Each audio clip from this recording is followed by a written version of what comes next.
하나님의 말씀입니다.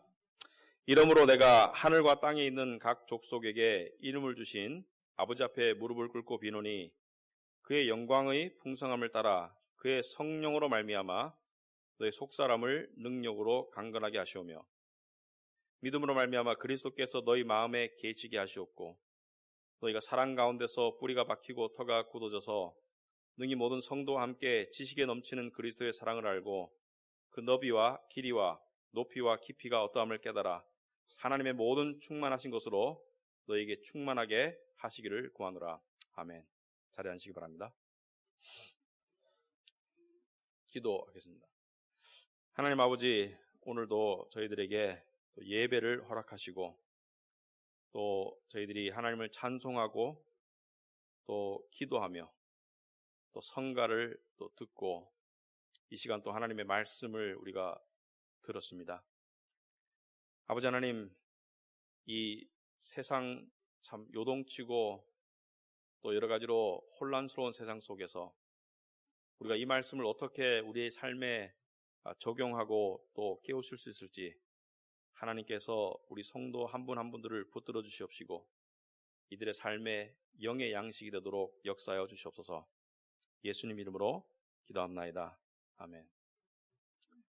이 사도 바울의 기도입니다. 기도인데, 에베소 교회를 위한 기도인데, 우리가 하나님과 사람 사이를 생각할 때 하나님은 창조주이시고 사람은 피조물이다. 그래서 하나님과 사람 사이의 관계의 메커니즘을 이야기할 때 하나님은 베푸시는 분이고 사람은 받는 존재입니다. 그죠? 하나님은 우리에게 뭔가를 베푸시는 분이고 사람은 하나님께로부터 뭔가를 받는 존재입니다. 그래서 우리는 하나님과의 관계 속에서 뭔가를 받기를 기대하고 갈망하는 마음을 가질 수밖에 없습니다. 사람은 하나님을 향해서 무언가를 기대하고 또 뭔가 받기를 기다리고 갈망하는 그런 마음을 가지지 않을 수 없습니다. 사실 하나님은 우리에게 주시기를 원하세요. 하나님은 우리에게 주시기를 원하시는데 우리는 때때로 하나님께 우리가 원하는 것을 받지 못한다고 느끼기 때문에 하나님과 관계 속에서 시험이 들 때가 많습니다. 그래서 신앙생활하는 사람들 가운데 시험이 드는 가장 커다란 이유 중에 하나가 하나님께서 자기에게 필요한 것을 주시지 않기 때문에 실망하고 좌절하고 그다음에 관계가 소원해질 때가 많습니다. 그런데 오늘 우리가 이 말씀을 통해서 우리가 한 가지 질문해 보고 싶은 것이 있습니다. 하나님이 우리의 영적인 아버지시라면, 하나님이 우리를 사랑하시는 우리의 사랑의 아버지라면 어찌 아버지가 자식에게 주지 않겠는가? 그런데 왜 우리는 우리가 필요한 것을 받지 못한다고 느끼는가? 여기에 대한 우리가 이해를 해야 되겠다. 여기에 대한 깊은 이해가 필요하다고 생각합니다. 로마서 8장 32절에 보면 이런 말씀이 있습니다. 자기 아들을 아끼지 아니하시고 모든 사람을 위하여 내주시니까 어찌 그 아들과 함께 모든 것을 우리에게 주시지 아니하겠느냐? 그러니까 하나님께서 아들을 내어주셨는데 그 아들 모든 것 중에 가장 귀한 아들을 내어주셨는데 그 아들과 함께 다른 것을 왜 안 주시겠느냐? 우리를 사랑하시고 우리를 위해서 그만큼까지 희생하신 하나님께서 왜 안 주시겠는가? 그래서 우리가 질문을 하자면 하나님은 우리의 필요를 채워주시는가? 맞습니다. 하나님은 우리의 필요를 채워주시기를 원하세요. 어느 아버지가 있어서 자식의 필요를 채워주기를 원하지 않는 부모가 있겠습니까? 하나님은 우리의 필요를 채워주시기를 원하시는데 우리가 필요가 채워지지 않는다고 느끼는 이유는 이것 때문입니다. 그것은 우리가 필요하다고 생각하는 것과 하나님이 보시기에 우리가 필요하다고 생각하는 것의 차이와 괴리 때문이에요. 하나님은 우리의 필요를 주시기를 정말로 원하시고요. 우리가 정말로 필요한 것을 정말로 주시기를 원하세요. 그러니까 우리에게 정말 필요한 게 무엇이냐가 문제이지 우리에게 정말 필요한 것은 하나님은 정말로 주시기를 원하세요. 예를 들어서 사람은 성공을 원합니다. 자기가 하는 어떤 분야라든지 자기 일에 성공을 원해요. 이 일이 잘 되었으면 좋겠다, 성공을 원해요. 그런데 성공을 항상 하나님이 주시지는 않습니다. 왜냐하면 그게 우리에게 정말 필요한 것이 아닐 때가 많기 때문에. 여러분, 성공하는 일이 있고요. 성공하지 못하는 일이 있습니다. 실패할 때가 있습니다. 어떤 건 간절히 바랐는데 안 이루어질 때가 있어요. 그런데 성공과 실패에 대한 우리의 갈망이 항상 하나님께 응답받느냐? 그렇지 못합니다. 왜냐하면 이 세상에서 어떤 때는 성공할 때도 있고 어떤 때는 실패할 때도 있고요. 성공과 실패에 대한 우리의 이해도 주관적이에요, 사실. 우리의 기준과 성공에 대한 우리의 개념이 다 다릅니다. 사람마다 다릅니다. 주관적으로 다 달라요. 그러니까 내가 생각하는 성공의 모습과 내가 기대하는 성공의 수준이 사람마다 다 다릅니다. 그래서 우리는 성공보다 실패를 많이 했다고 생각할 때가 많습니다. 왜? 성공한 좋은 많은 하나님의 응답을 바라보기보다는 실패한 작은 것들을, 적은 숫자의 것들을 바라보고 크게 생각할 때가 많기 때문에. 자, 그런데 우리가 성공은요, 사실은 그것에 지배당하면 교만할 수가 있습니다. 그죠? 성공이 우리가 원하는 대로 주어졌을 때 우리가 하나님을 배제하기가 쉽습니다. 성공을 통해서 하나님으로부터 멀어지기가 쉽습니다. 그래서 성공이 우리에게 필요한 것이 아니라 더 필요한 것은 겸손입니다. 성공을 지탱할 수 있는 겸손, 성공이 주어졌을 때 겸손할 수 있는 그 마음, 또 실패가 우리에게 주어졌을 때 우리에게 정말 필요한 것은 무엇입니까? 내적 자신감입니다. 그래서 성공보다 우리에게 더 필요한 것은 겸손과 자신감이다. 하나님은 이것을 우리에게 반드시 주세요. 겸손과 자신감은 우리에게 반드시 주십니다. 성공은 안 줄 수 있습니다. 왜냐? 그것은 우리에게 꼭 필요하다고 볼 수 없기 때문에. 그러나 하나님께서 우리에게 정말로 필요한 것은 우리에게 반드시 주신다. 그래서 오늘 본문에서 사도 바울은 에베소 교인들에게 정말 필요한 것이 무엇이냐? 그것을 이야기하고 있습니다. 그래서 에베소 교인들의 필요를 위해서 사도 바울은 오늘 본문을 이렇게 시작합니다. 14절에 이러므로 내가 하늘과 땅에 있는 각 족속에게 이름을 주신 아버지 앞에 무릎을 꿇고 빈다. 아버지 앞에 무릎을 꿇고 비는 것은 간절한 기도를 말하는 것이죠. 자, 그런데 왜 기도하느냐? 이러므로, 이 이유 때문에 이렇게 하고 있어요. 이 이유 때문에. 그럼 무슨 이유 때문에 이렇게 기도하는 것이냐?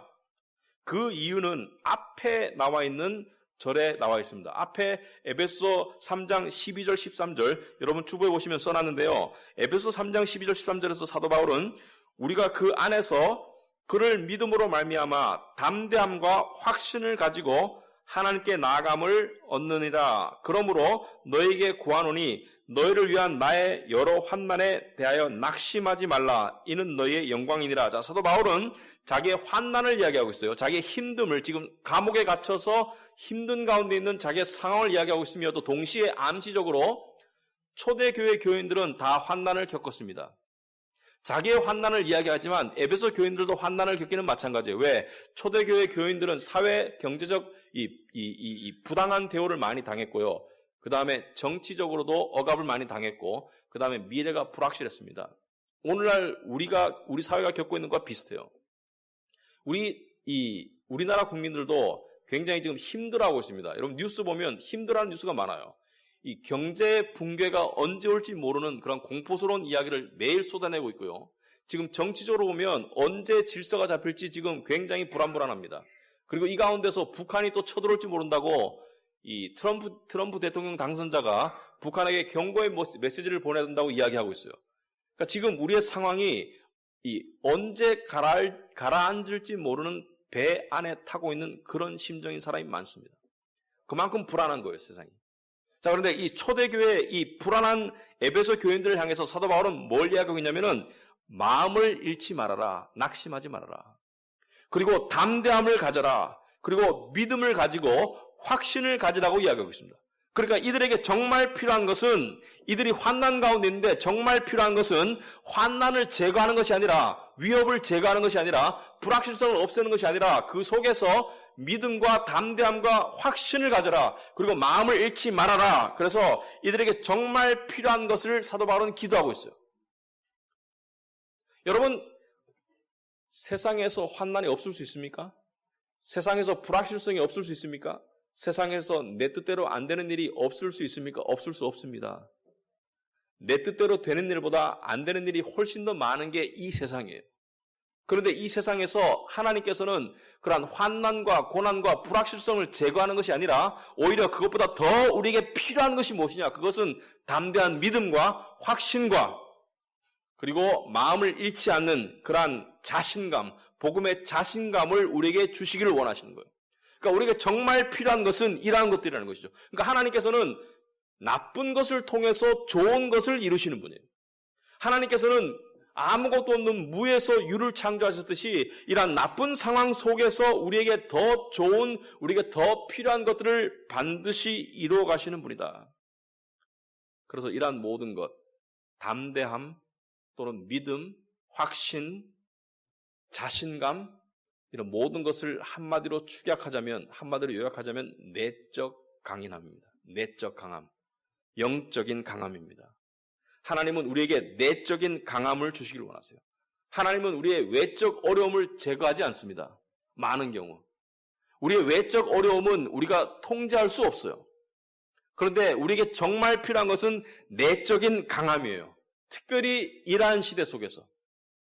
여러분, 지금 이러한 어려운 시대 속에서 우리에게 내적 강함이 없으면 하나님의 평강과 은혜 가운데 거할 수가 없습니다. 믿음 가운데 거할 수가 없어요. 마찬가지로 사도 바울은 그 시대의 에베소 교인들이 내적 강함을 이루기를 원하기 때문에 16절에 오시면 그의 영광의 풍성함을 따라 그의 성령으로 말미암아 너의 속사람을 능력으로 강건하게 하시오며, 그러니까 너의 속사람, 그러니까 내적인 자아를 하나님의 능력으로 강건하게 하시기를 기도하고 있는 거예요. 여러분, 이 내적 자아, 이 굉장히 내적 자아의 강함, 이 굉장히 중요한 것입니다. 예를 들어서 많은 사람들이 돈을 원합니다. 많은 사람들이 돈이 더 있기를 원해요. 그래서 어떤 사람은 이렇게 기도하더라고요. 하나님, 로또에 당첨되게 해주시면 제가 11조가 아니고 12조를 내겠습니다. 로또에 꼭 당첨되게 해주세요. 여러분, 돈을 원하는 것이 사람의 마음입니다. 그리고 대부분의 사람들은 돈을 충분히 가졌다고 생각하지 못해요. 왜냐하면 돈이 항상 부족한 듯이 느껴지는 것은 그만큼 사람의 욕심이 끝이 없기 때문입니다. 그래서 돈이 더 있었으면 좋겠다라고 기대하고 그리고 기도하는 사람이 참 많은데 실제로 그렇게 안 됩니다. 왜냐하면 돈이 더 필요하다는 그 마음 속에는 불안과 불만이 항상 자리 잡고 있어요. 돈이 더 있었으면 좋겠다는 마음은 지금 상태가 불만족스럽다는 것을 내포하는 것이고, 그리고 지금 상태가 불안하다는 것을 이야기하는 것인 거예요. 그런데 하나님께서는 그러면 어떻게 우리의 필요를 채워주시는가? 우리에게 더 필요한 것을 하나님께서 주십니다. 우리에게 반드시 필요한 것이 있습니다. 그것은 무엇이냐? 돈이 있고 없고 간에 그것을 받아들일 수 있는 내적 강함. 사도 바울은 이 비밀을 받았었습니다. 그래서 사도 바울은 빌립보서 4장 11절 이렇게 말씀하고 있습니다. 내가 궁핍함으로 말하는 것이 아니니라.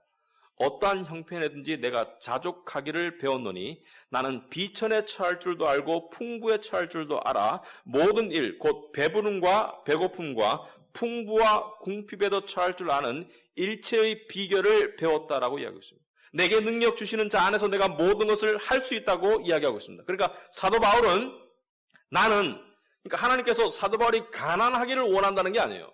사도 바울은 풍요도 감당할 수 있는 겸손이 있었고, 그 다음에 궁핍도 감당할 수 있는 내적 자신감이 있었습니다. 그러니까 사도 바울은 궁핍과 풍요한 모든 것 속에서 만족할 수 있는 그러한 비결을 배웠다는 거예요.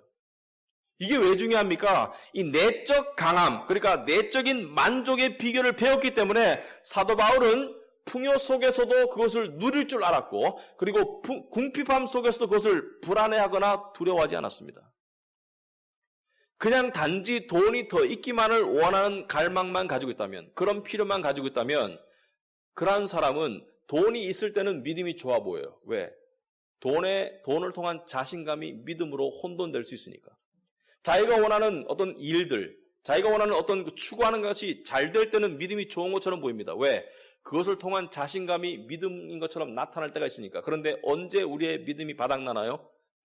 그것이 제거되었을 때, 그것이 불안해질 때, 그것이 성취되지 않을 것 같을 때, 그럴 때 우리의 믿음이 바닥나는 것입니다. 사도 바울은 돈에 관한 한, 또 물질에 관한 한, 풍부함에도 만족할 줄 알았고, 당연히 부족함에도 흔들리지 않고 만족할 줄 아는 그런 내적 강함을 배웠었습니다. 하나님은 이것을 우리에게 정말 주시기를 원하세요. 이 내적 강함을 깨우친 선지자가 또 하나 있습니다. 구약시대 하박국이죠. 여러분 주보에는 안 나와 있는데 성경에 있으시면 하박국 3장 한번 펴보시겠습니다. 자, 하박국 3장 17절에 보시면 이런 말씀이 있어요. 비록 무화과 나무가 무성하지 못하며 포도나무에 열매가 없으며 감람나무에 소출이 없으며 밭에 먹을 것이 없으며 우리의 양이 없으며 외양간에 소가 없을지라도 나는 여호와로 말미암아 즐거워하며 나의 구원의 하나님으로 말미암아 기뻐하리로다. 주 여호와는 나의 힘이시라. 이렇게 말하고 있습니다. 여러분, 이것은 그냥 이 자조 섞인 그런 말이 아닙니다. 이것은 이 하박국이 깨달은 거예요. 그러니까 하박국은 내가 내 내적 강인함, 내적인 힘 또는 내적인 기쁨을 세상에서는 많이 가져야지만 힘이 나고 많이 가져야지만 기쁨을 누릴 수 있다고 이야기하는데, 성공해야지만 기쁨을 누릴 수 있다고 이야기하는데, 이 하박국은 그렇지 않은 상황 속에서도 세상 일이 잘 안 풀리고 세상에서 성취를 많이 못하고 성공하지 못하는 그런 속에서도, 풍요가 아니라 빈약함 속에서도 힘과 기쁨을 누릴 수 있는 비결을 이야기하고 있는 거예요. 놀라운 겁니다. 여러분, 이 경지에 조금이라도 다다를 수 있으면, 믿음의 경지에 얼마나 행복할까요? 얼마나 삶이 감사할까요? 얼마나 하나님 앞에서 평안을 누릴 수 있을까요? 여러분, 하나님은 이런 믿음을 주기를 원하세요. 하나님은 이 하박국의 고백이 우리의 고백이 되기를 원합니다. 우리 삶에 되는 일이 없어도, 우리 삶에 원하는 일이 안 이루어져도, 내 주머니에 돈이 없어도 하나님으로 말미암아 힘이 날 수 있는 그 믿음의 경지를 가기를 원하세요. 저도 살아보니까 뜻대로 안 되는 일들이 참 많더라고요. 뜻대로 안 되는 일들이 참 많을 때 힘이 빠져요. 그죠? 뜻대로 일이 안 되면 힘이 빠집니다. 사람은 정상적으로는, 세상 속에서. 그런데 하나님의 말씀은 뭐라고 말하냐면 그럼에도 불구하고 힘을 얻으라고 이야기하고 있어요. 그럼에도 불구하고 내가 너를 힘을 줄 수 있다는 거예요. 이게 굉장히 놀라운 겁니다. 그래서 상황은 힘이 빠지는 것 같은 상황으로 가는데도 믿는 사람은 거꾸로 갈 수 있는 것이 믿는 사람이다. 그걸 사도 바울이 지금 기도하고 있는 거예요. 에베소 교인들에게. 너희들이 환난 가운데 있지? 너희들이 불확실성 가운데 있지? 그럼에도 불구하고 너희들이 강할 수 있다. 내적 강함을 얻을 수 있다. 그 길을 제시하고 있습니다. 3가지로. 첫째, 하나님이 하시는 일이다. 그건 인간이 하는 게 아니라는 거예요. 둘째로, 자기 자신을 부인하라. 네 자신을 부인해라. 그리고 3번째로, 하나님의 사랑을 깨달아가라. 이걸 얘기하고 있습니다. 그래서 오늘 본문에서 3가지를 이야기하고 있는 거예요. 하나님이 하시는 일이다. 자, 바울은 우리의 내적 자아를 강하게 만들 수 있는 유일한 분은 하나님이라는 것을 분명히 하고 있습니다. 오늘 16절에 오시면 그의 영광의 풍성함을 따라 그의 성령으로 말미암아 너의 속사람을 능력으로 강건하게 하시오며. 자, 누가 우리의 속사람, 내적 자아를 누가 강건하게 하는 것입니까? 바로 하나님이. 하나님의 영광의 풍성함을 따라 그의 성령으로 말미암아 그의 능력으로 너의 속사람을 강건하게 하시기를 기도한다는 거예요. 그의 영광의 풍성하다는 것이 무엇입니까? 하나님은 모든 자녀를 풍성하게 하고도 넘치는 영광과 능력을 가지고 있다. 그리고 하나님은 그걸 하기를 원하세요. 하나님은 우리의 내적 자아를 강하게 하기를 원하세요. 그래서 세상 속에서 우리가 약해지는 상황을 만드십니다. 왜? 그 약하고 수치스럽고 좌절스러운 상황 속에서 우리 스스로는 도저히 강해질 수 없는데, 세상의 상황 속에서는 도저히 강함과 기쁨을 누릴 수 없는 상황 속에서 하나님께서 이렇게 물으십니다. 이제 나를 의지할래? 이제 나한테 매달릴래? 이제 나한테 부르짖을래? 그게 사도 바울이 하고 있는 것입니다. 하늘과 땅에 있는 각 족속에게 이름을 주신 아버지 앞에 무릎을 꿇고 빈다. 무릎을 꿇고 빈다는 것은 무엇입니까? 간절함과 의존을 의미하는 거예요. 여러분, 몸의 자세와 마음의 자세는 연결되어 있습니다. 몸이 무릎을 꿇을 때 마음도 함께 무릎을 꿇고 있는 거예요. 사도 바울은 자기가 깨달은 이 내적 자아의 강해짐의 비결을 에베소 교인들도 깨닫기를 원하는 거예요. 상황에 관계없이. 사도 바울의 인생은 거의 끝났습니다. 지금 감옥에 갇혀 있고요. 고난 가운데 있고 풀려날지 안 풀려날지 몰라요. 사도 바울의 인생은 세상적으로 봤으면 이제 쫑났어요. 그러나 사도 바울은 이 내적 강함이 더욱더 강해지고 있어요. 사도 바울의 감사는 더욱더 깊어지고 있고요.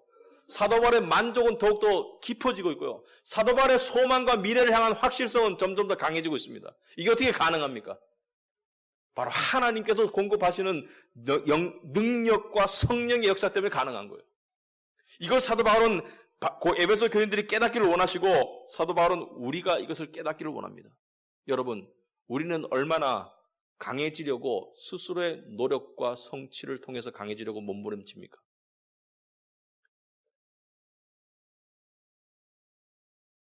그러나 진정한 인간의 강함은, 진정한 인간의 내적 강함은 자기의 능력과 소유물에 달려있지 않습니다. 여러분, 능력과 소유를 통해서 그것을 의지하고 그것을 통해서 강한 척 하려다가 쪽팔린 적 많죠? 안 돼가지고. 자기의 능력이나 자기의 소유를 의지하고 그것을 통해서 걱정과 불안으로부터 자기를 지키려고 발버둥 치다가 안 될 때 있었죠. 자기의 능력과 자기의 소유를 통해서 자기의 성을 쌓아서 그 안에 숨어서 그 안에 들어가서 안전과 평안을 유지하려고 했지만 안 될 때가 있지 않습니까? 왜 그렇습니까? 아무리 능력이 있어도, 아무리 가진 것이 많아도 세상의 불안과 세상의 불확실성과 세상의 위협으로부터 자기를 지킬 수가 없습니다. 우리를 진짜 지켜줄 수 있는 것은 하나님을 향한 믿음을 통한 내적 강인함밖에 없어요. 이걸 절실히 깨달아는 것입니다. 미련하게도 자기의 능력과 자기의 성취를 추구해서 자기의 성을 쌓으려는 노력을 하다가 또 실패하고, 성공해서도 교만 가운데 실패하고, 여러 가지 경로를 통해서 우리는 무엇을 깨닫습니까? 아, 나는 안 되는구나. 내 힘으로는 안 되는구나. 내 노력으로는 안 되는구나. 이걸 깨닫는 거예요. 여러분, 사람이 원하는 게 무엇입니까? 평강이죠. 평강입니다. 행복 아닙니까? 평강한 삶을 원하는 거예요. 여러분, 우리가 텔레비 보면서 지금 왜 열받아 합니까? 평강을 해쳐가니까. 정치인들이 막 엉뚱한 짓을 해가지고 우리의 평강을, 우리의 질서를, 우리의 안녕을 해쳐가니까 화가 나는 것이죠. 우리는 평강을 원합니다. 근데 평강은, 진정한 평강은 사람에게서 나오지 않습니다. 진정한 평강은 내 노력에서 주어지는 게 아닙니다. 진정한 평강은 예수님이 주는 거예요. 요한복음 14장 27절에 평안을 너에게 주노니 곧 나의 평안을 너에게 주노라. 내가 너에게 주는 것은 세상이 주는 것과 같지 아니하니라. 너희는 마음에 근심하지도 말고 두려워하지도 말라. 여러분, 마음에 근심하지 않고 두려워하지 않기 위해서 우리는 발버둥 쳐요. 내 스스로의 노력과 성취로 그걸 이루기 위해서. 그러나 주님께서 뭐라고 말씀하십니까? 내가 준다, 내가 줘. 세상이 주는 게 아니라 내가 주는 것이다. 정말 힘들어요, 깨우치기가. 사람이 발버둥을 멈추고 주님께로부터는 평안만을 의지하는 그 겸손의 믿음으로 가기가 정말 힘들지만 가야 됩니다. 거기에 가도록 만들기 위해서 하나님께서는 거듭 우리에게 실패와 고난을 허락하세요. 우리의 거듭되는 발버둥과 몸부림에도 불구하고 우리는 실패합니다. 그리고 고난을 겪고요. 그래서 뭘 깨달으라고? 야, 이놈아, 평안은 네가 성취하는 게 아니다. 내가 주는 거야, 내가 주는 거. 이걸 깨우치라는 거예요. 모든 근본적인 것들은 하나님에게 달려있다는 것을 깨우치라는 거예요. 그래서 뭘 요구합니까, 하나님은? 너를 부인하고 그리고 나를 믿으라는 거예요. 17절에 믿음으로 말미암아 그리스도께서 너희 마음에 계시게 하시옵고, 믿음으로 말미암아 그리스도께서 네 마음에 있도록 해라. 여러분, 예수를 믿는 모든 사람 안에는 그리스도가 이미 있습니다. 그런데 그리스도께서 너희 마음에 계시게 하라는 것은 무엇입니까? 믿어서 네 안에 있는 그리스도의 내적 임재가 너의 체험이 되도록 하라는 거예요. 네 머릿속의 지식이 아니라 너의 마음속에 체험이 되도록 하라는 거예요. 마음속의 실체가 되도록 하라는 거예요. 그 마음속의 실체가 되어서 그리스도 때문에 힘을 얻으라는 거예요.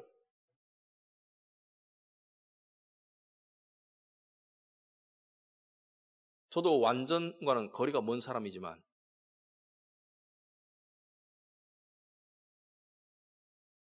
여러 가지의 어려움과 또 실패와 좌절 속에서 그럼에도 불구하고 평강이 주어집니다.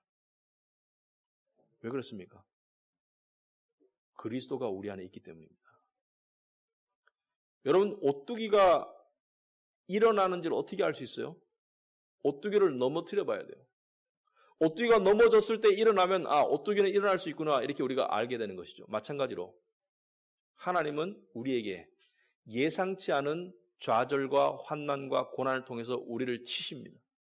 우리가 넘어뜨려요. 그럴 때 왜 넘어집니까? 넘어지는 이유는 우리가 나의 능력과 성취를 통해서 서 있기 때문에 넘어진 거예요.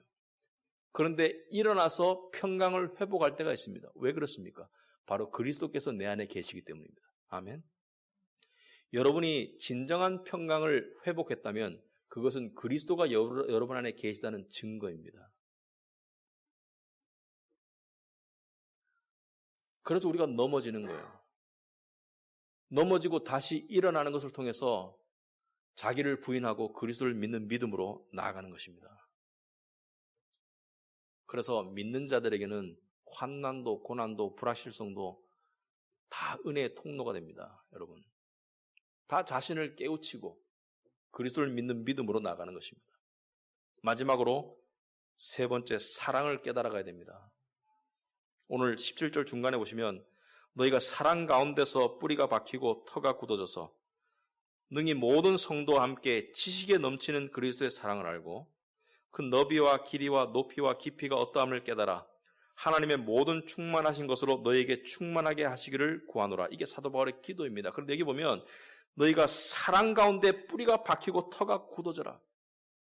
누구의 사랑을 말합니까? 하나님의 사랑을 말합니다. 사랑 가운데 뿌리가 박히고 터가 굳어져라. 사랑을 깨달으는 거예요. 근데 혼자 깨달을 수 없는 거예요. 모든 성도와 함께 지식에 넘치는 그리스도의 사랑을 깨달으는 거예요. 인간의 지식을 넘치는 그리스도의 사랑을 깨닫고 그 넓이와 길이와 높이가 어떠함을 깨달아서 하나님의 모든 충만하심으로 너에게 충만하게 하기를 원하노라. 왜? 하나님의 사랑을 깨달아서 충만해지는 그 속에 내적 자아가 강해지기 때문에.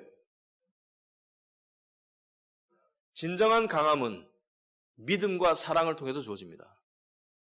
내 가짐과 내 노력이 아닙니다. 내 능력이 아닙니다.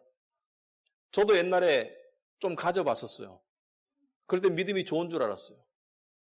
교회 많이 내고 사람들에게 베풀고 믿음이 좋은 줄 알았습니다.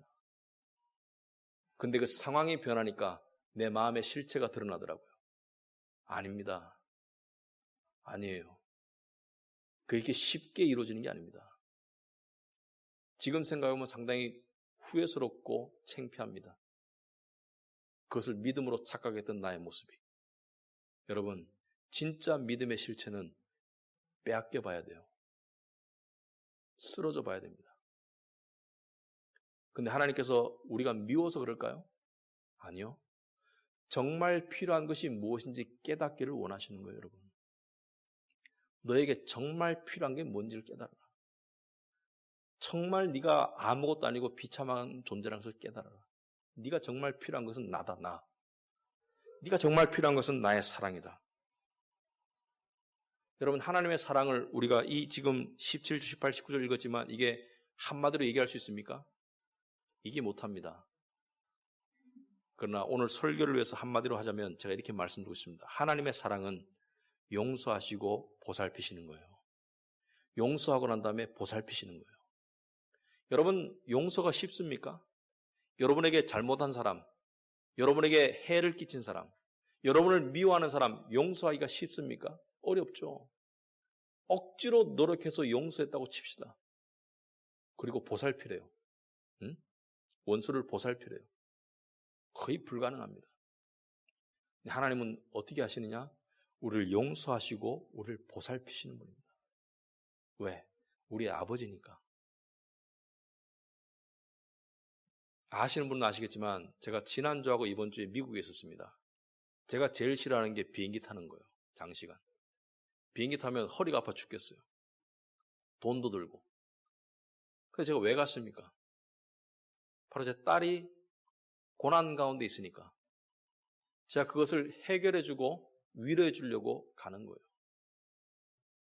가니까 잠 못 자던 애가, 불안하던 애가 잠도 자고 또 덜 불안해하고, 그래서 애를 보살피러 가는 거예요. 여러분, 하나님은요, 우리를 보살피기 위해서, 죄 가운데 사망 가운데 있는 우리를 보살피기 위해서, 세상 가운데 시달리는 우리를 보살피기 위해서 영광의 하늘을 뒤로 하시고 어디로 오셨습니까? 이 누추한 땅에 오셨지 않습니까? 이 크리스마스 아닙니까 이게?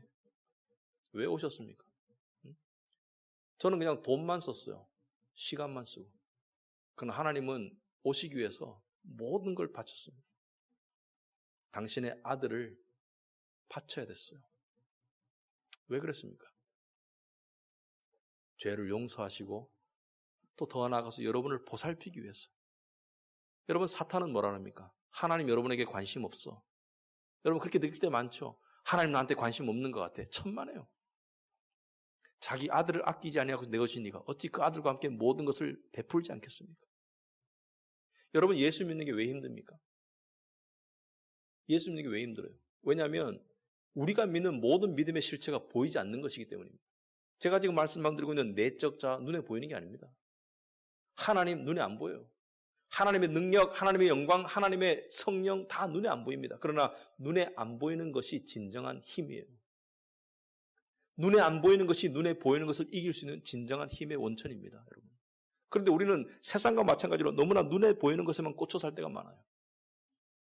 눈에 보이는 것을 통해서 힘을 얻으려고 하고, 눈에 보이는 것만 의지하려고 하고,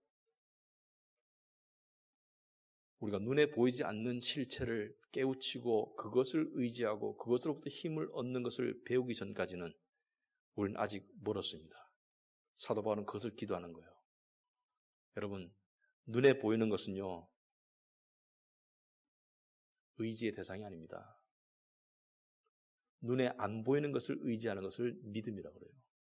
믿음은 보이지 않는 것들을 깨우치고 믿는 겁니다. 그러면 내적 자아가 강해지는 사람은, 내적 자아가 하나님의 은혜를 통해서 강해지는 사람은 어떤 증상이 나타나느냐? 알아야 될 거 아닙니까? 내적 자아가 강해진 사람 어떤 증상이 나타나느냐? 두려움을 극복하게 됩니다. 세상에 많은 두려움의 요소들이 있습니다. 경제적인 두려움, 육체적인 두려움, 미래에 대한 두려움, 정치 상황에 대한 두려움, 많은 두려움의 요소가 있습니다. 그러나 하나님의 사랑을 깨우쳐가고 내적 자아가 강해지는 사람은요, 두려움이 점점 줄어들게 됩니다. 사도 바울은 한 가지 분명한 것은 경제적 하락에 대한 두려움을 극복한 사람이에요. 사도 바울은 육체적 질병에 대한 두려움을 극복한 사람입니다. 사도 바울은 감옥 속에서 미래 불확실성에 대한 두려움을 극복한 사람이에요. 왜? 하나님의 사랑을 깨우쳤기 때문에. 요한일서 4장 18절에 보시면 사랑 안에 두려움이 없고 온전한 사랑이 두려움을 내쫓나니 두려움에는 형벌이 있습니다. 두려워하는 자는 사랑 안에서 온전히 이루지 못하였느니라. 여러분이 무언가를 두려워하고 불안해하는 게 있으면 그 원인은 하나님의 사랑을 아직 덜 깨우쳤기 때문입니다. 경제적인 두려움, 어려움이 있을 수 있습니다. 그 실체를 부정하는 게 아니에요. 미래에 대한 두려움, 미래를 준비해야 됩니다. 그 실체를 부정하는 게 아니에요. 그러나 그것이 두려움으로 작용하면 그건 잘못이에요. 준비하세요. 일하세요. 하지만 두려워하는 것은 하나님의 사랑을 더 깨우치라는 신호입니다. 마치 배고프면 밥 먹으라는 신호이듯이 두려움은 무엇입니까? 하나님을 향한 믿음과 사랑에 대한 깨우침이 부족하구나. 그걸 깨우치라는 거예요. 결론적으로 말씀드리겠습니다. 여러분, 요즘 우리가 사는 세상은 온갖 종류의 두려움과 또 온갖 종류의 불확실성이 있는 세상입니다. 많은 사람들이 스트레스를 받고 있어요. 그러나 이런 착각은 하지 마시기 바랍니다. 박근혜 대통령만 물러나면 세상이 좋아질 거야. 그렇지 않습니다. 세상은 불확실하지 않은 적이 없었습니다. 세상은 불안정하지 않은 적이 없었습니다. 우리에게 정말 절실히 필요한 것은 물론 정치도 바로 서야 되고 물론 많은 사회 질서도 잡혀야 되고 맞습니다. 그러나 우리에게 정말 필요한 것은 믿음과 사랑을 통한 내적 자아의 강해짐입니다. 지금 같은 상황 속에서도 하나님은 우리에게 그걸 주시기를 원하시는 거예요. 믿음과 사랑은 같이 가는 겁니다. 나는 믿음은 좋은데 사랑은 부족해. 아니요. 믿음과 사랑은 동전의 양면과 같은 거예요. 믿음은 하나님의 사랑의 뿌리가 박힐 때 제대로 자라는 겁니다. 사랑은 믿음을 통해서 깨달아지는 거예요. 그래서 우리에게 가장 중요한 일이 뭐냐? 여러분과 저에게 가장 중요한 일이 뭐냐? 그것은 영적인 세계에 대한 믿음과 또 하나님의 사랑에 대한 깨우침입니다. 그것을 통해서 여러분이 강해질 거예요. 왜? 그리스도께서 여러분 안에 더욱더 충만하게 되기 때문에. 그게 오늘날 많은 그리스도인들이 놓치고 있는 겁니다. 그리고 많은 그리스도인들이 필요한 거예요. 저와 여러분과 저에게 그런 은혜가 있길 바랍니다. 기도하겠습니다.